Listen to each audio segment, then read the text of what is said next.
Hello, everyone. Good evening to you. Apologies for being slightly late. Now I've got everything done. Dobry večer, I should say to you. Welcome to St Andrews, which is a lovely stadium. It looks better than it probably functions, given that half of it can't be opened for various reasons. I'm sure there's plenty of pieces on that on the Athletic Effect. I know there are, but I'm sure that's something that, that Birmingham will sort out at some point. Norwich have picked up a fourth successive league win and a second successive league win on the road. They are up to second for all that it matters in this fledgling championship season. And they did it in the 94th minute of the game, so well into injury time, and wouldn't have necessarily banked on it happening, but it did. So that is something I would say. The fledgling championship table is relatively interesting because Rotherham, if they win their two games in hand, will go top. Go on, Warney. Likewise, Sheffield United are top, Norwich are second, and then I think it's Burnley and Watford, which will be depressing to probably all of football. But there we go. I was trying to think of what the other two teams that would have received or would have been in the Premier League in the last 2 years, where they are. Of course, they both went up. So they're just back in the Premier League. Obviously, that's all Premier parachute payments' fault, and there's no gap and all that sort of stuff. But anyway, it's all for another day. And I would have to say, so probably is watching Norwich and comparing them to 2 years ago, comparing them. I mean, I remember watching that season in 2021. Yeah, thinking, look, I want this team to look like it's more equipped to deal with the Premier League because they really do look more than able to win the championship again. So it was kind of a different prism to watch that campaign unfold. But the one thing I feel like I've learned now is you can't prepare for the Premier League and the Championship. I just don't think it works like that. So you just have to do what you can. So there's a bit in my brain that's going, Onel Hernandez, what a beautiful human being, by the way. Are we really relying on him at the moment? Because we know that doesn't work. Josh Sargent, as great as he's doing, is that an issue if Norwich get promoted? A, clearly I'm getting miles ahead of myself, and B, they're just not relevant. This team, Dean Smith, the coaching staff, they have to work around getting this team to be in a position where they are good enough to get promoted again, and then they can worry about what the Premier League looks like with hopefully a much more productive and useful transfer window ahead of that.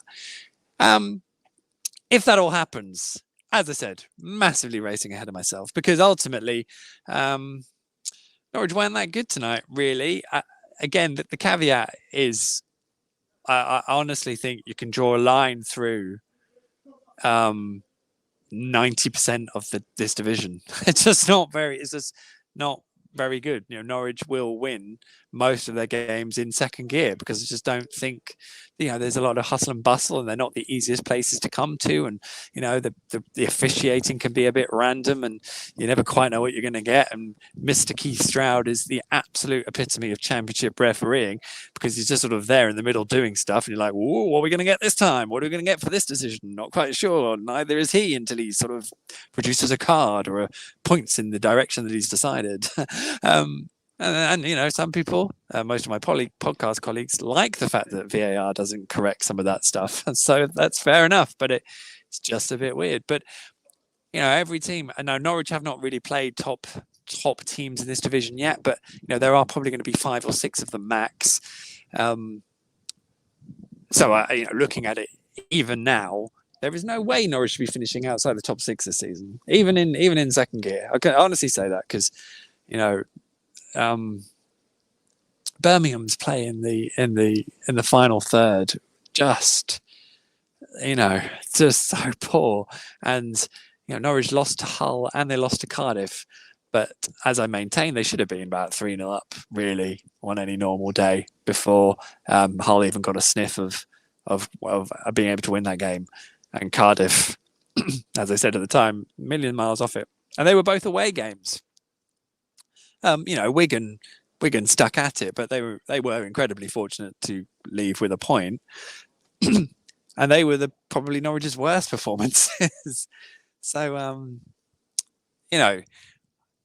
I can already look at it, and it already feels like, Norwich playing Burnley, Watford, Sheffield United, probably West Brom. They're in a weird position. They are the teams that they're really going to have to, battle through. Maybe there'll be one or two others that surprise me, but I think you can distill it to that. And I look at that team with a player of Isaac Hayden's quality to come back in, and the fact that they are still, without a left back that's fit and able to function. And you'd like to think that there is more to come from Marcelino Nunez and Gabriel Sara. And Adam Ida's only just returning from injury. So, away you go, boys. And as I say, I say all of this so far, all of this through the premise that Norwich haven't played. The point actually is that Norwich haven't played very well. Very similar to the Sunderland game, I thought, in terms of it was quite open. Birmingham wanted to pick Norwich up man for man, which kind of meant, and they sat quite deep at times. So a lot of what happened tonight with Norwich in possession kind of happened in front of Birmingham, and they worked some nice angles certainly later in the game. And they did have a bit of joy down both flanks, but actually it was down that right flank with Max Aarons pushing on for the press that left a massive gap behind him, and Birmingham worked that quite well. Scott Hogan does what he does well when he gets that service, which is a first-time finish, and it was a neatly worked goal just after half time in a 5-minute period where Norwich just did not start after the break. I thought they had the probably the slightly better moments in the first half, but it was a pretty awful game in the first half. And it was interesting because I think in that, that point of seeing them go behind, you're like, okay, let's see what your character's like. So, the fact they've won 2-1 tells you that it was good, for them to come from behind and win a game, to win it late on. They're all brilliant things to happen. They all change the dynamic, looking at the scenes of the players hugging each other, the connection with the supporters, which again didn't happen away from home at any point 2 years ago. They're all really good things. Just the simple matter of Dean Smith giving a few fist pumps. It's the closest I've seen him to the crowd, to the Norwich crowd, to sort of celebrate with them. I think they're great moments, really important moments. So that all really bodes well. And Dean Smith has a lot of resources at his disposal, and he was able to throw them at them. Some of them you thought maybe would have come sooner, but they didn't necessarily need to. There was still a fair bit of time to work with, and changes do tend to mean between 5 and 7 minutes of added time. And so Norwich got 7. They scored in the fourth of it to win the game. They'd already equalised by that point. Marcelino Nunez is quite free kick was very good. It was a great save from John Ruddy, who was in the lovely to see John back again, of course, as always. And it was a great save by him. Just a bit unfortunate that the ball looped up. There was a bit of a scramble, and eventually Andrew Bamadelli slotted it home. And I agree with Dean Smith. He's someone who can do that from set pieces and cause problems. And then, late on, a 1-2 with Teemu Pukki, who, again, he missed a great chance himself, but his movement does just unlock things.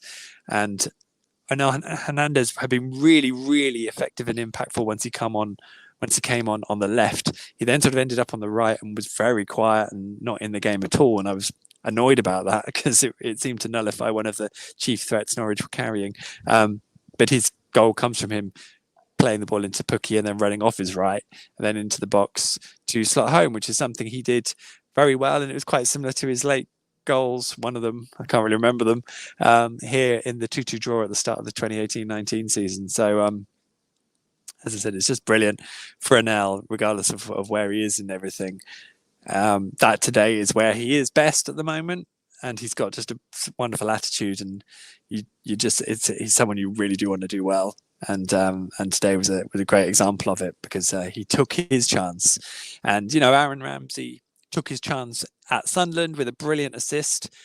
It didn't really work for him coming into the starting lineup, but then Onel comes in, and Dean Smith is being good to his word that if you create and score goals, you're going to get starts and you're going to get playing time. And if they then dry up, someone else is going to come in and get a go yourself. And to be fair, Teemu Pukki and Todd Cantwell and Adam Ida, when they're coming on, they're doing what they need to. They've got to keep doing that. And there is some proper competition, because it was a quieter night for Josh Sargent, although he was unlucky not to get a penalty in the first half, I thought. The game did have some sparky moments. Andrew Bamadelli sort of went down holding his face when he didn't need to in the box after a foul on Tim Krul, and then everyone had a melee and started punching or whatever. They didn't start punching, but you can picture it. But that actually gave Birmingham quite a lift at a point where Norwich were in charge, I thought, and that threatened to switch the dynamic of the game a bit. I think Norwich need to sort of stay out of those things. They need to have a greater degree of confidence in their character being able to stand up to things without causing themselves issues. Because I thought that, had they've just sort of stood up for themselves, it's fine. But to then roll around and what have you is not ideal. And yeah, I to win a game late on is brilliant. The only other probably point to really make is that Sam Byram started at left back, which, as I said on the Ball podcast, was what I was expecting to happen, just because of the absence of Liam Gibbs meant that was where Kenny McLean would be needed. And Sam did brilliantly. I think he played 84 minutes, so he got through the majority of the game. And given the lack of game time he's had, he did really well. In fact, he was one of Norwich's best outlets in the first half, and then he just sort of got through the second, I would probably say. And in those instances where he's really needed, he does come through. He did have a really good run of games at the end of last season when Norwich needed him. So hopefully he'll do that now while Norwich are without their left backs, which is going to be for a fair while. We've obviously got the transfer window open until Thursday, so we'll see if Norwich can get anyone else to support them in that moment, because if not, they are probably going to be relying on him. We shall see. Liam Gibbs doesn't need surgery after his injury at Sunderland, but he is going to be out for several weeks, and it's ligament damage. So good and bad news. He's not out for absolutely ages. But it could be a good time for Isaac Hayden to maybe step up his recovery. We'll see. He hasn't had any real pre-season, and you do kind of imagine they'll take a little bit longer with him than they did with Sam Byram. So yeah, happy days. Really productive. Onel Hernandez got warmly applauded when he came on as a sub, because of course he was here on loan last season, and then booed because obviously he celebrated his goal by the end. Dean Smith got some proper stick, which is kind of fun to see. I don't know if Paul Warne gets out at Ipswich. I'm guessing he probably does. And yeah, it's all part of the fun, isn't it? So on we go. Norwich are at home to Coventry, a slightly rusty Coventry, I would imagine, given they've only had limited games so far this season. We'll see how that goes. I hope I didn't sound too overexcited at the start of that, getting ahead of myself. It's just, just calling it as I see it. Maybe Norwich will get complacent. Maybe they won't have the mentality to withstand some of the bigger tests. But as I do, the drum I keep banging, the level between the Championship and the Premier League is just incomparable, which is probably why Nottingham Forest have literally bought another squad. So there we go. Right. I'll be on all the social medias between now and deadline day, obviously, so keep track of that. We did a On the Ball podcast on Monday, so you can watch that back. Please do. There'll be some stuff on The Athletic over the coming weeks, of course. Thank you for your patience while I was off on holiday. I did have a lovely time. Thanks for asking. I have no more holidays planned. You'll be delighted to know. So you got me for a little bit now, and we'll crack on in the full rhythm of the Championship season. Hot takes are up. All the other stuff is there. I'll see you all soon. Norwich have won. Happy days. Isn't this much more enjoyable? Isn't this why everyone loves the Championship? Of course it is, because they're winning all the time. It's fine. Long may it continue. Obviously. That's enough of that. I'll see you later. Have a wonderful evening. And do widzenia.